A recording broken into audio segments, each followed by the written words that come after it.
Callum Fitzclarence has lived in Traralgon his whole life. His house on Shakespeare Street was home to himself, his wife Laura and their 2 dogs. Check it out. Now it's deemed unlivable. A foot of water through the whole home and mud is caked all over the walls. But Callum says he's one of the lucky ones. He joins us now. Callum, good morning to you. Thank you so much for your time. You're at your house now, but the damage is so bad you've had to move in with your mum. Just outline how you're feeling. Yeah, that's right, Carl.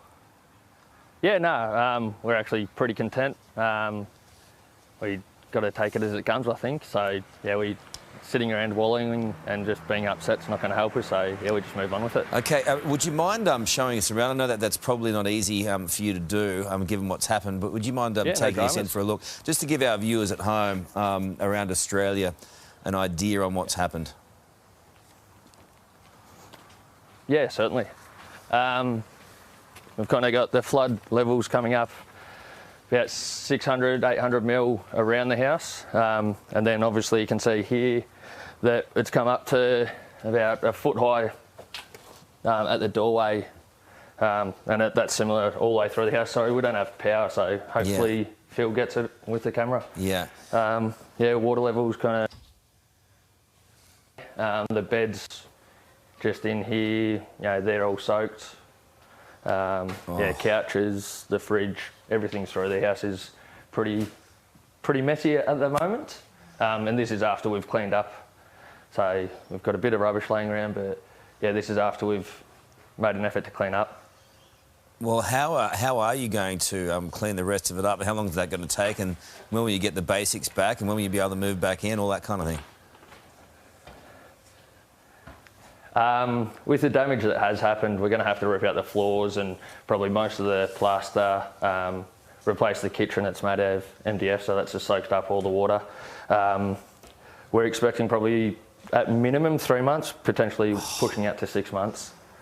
Oh, mate, it's terrible. It's like almost like a rebuild for you. What's the mood like for the community, but also inside your family? Yeah, pretty much.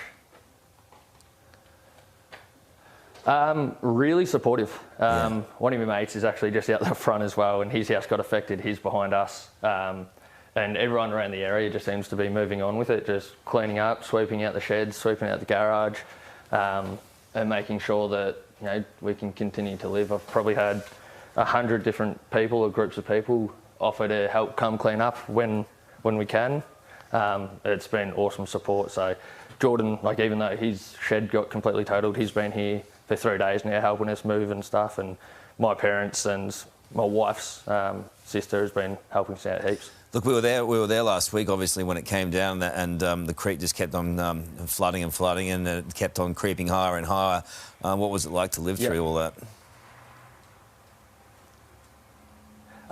Yeah, that was quite interesting. I got a knock on the door at 6:30 from the next door neighbour, and he said, "Welcome to the neighbourhood. We've been here for 6 years, but he's been here, I think he said he's been here for about 40 years. And when I opened the door, it was about a foot high in the yard, and then within 3 or 4 minutes, it was coming in through the walls. It didn't actually come through the front door. It just started seeping in up through the floorboards, up through the walls, and just dispersed everywhere. So I grabbed the wife, like I yelled out to Laura and said, "Mate, we've got to go." Grabbed one of the dogs, and the other dog swam to the car. We jumped in and just drove off.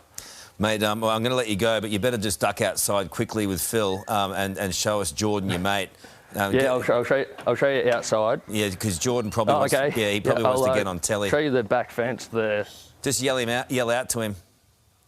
I'll quickly show you the shed. Yeah. Hey, Jordan.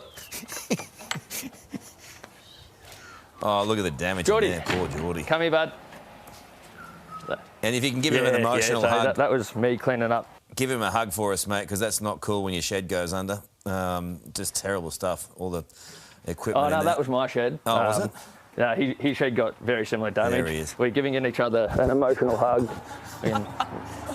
What do we do with our hands? No, we're taking it in good stead, Carl. We're not upset at all. We've just got to move on. So good on you, boys. Yeah.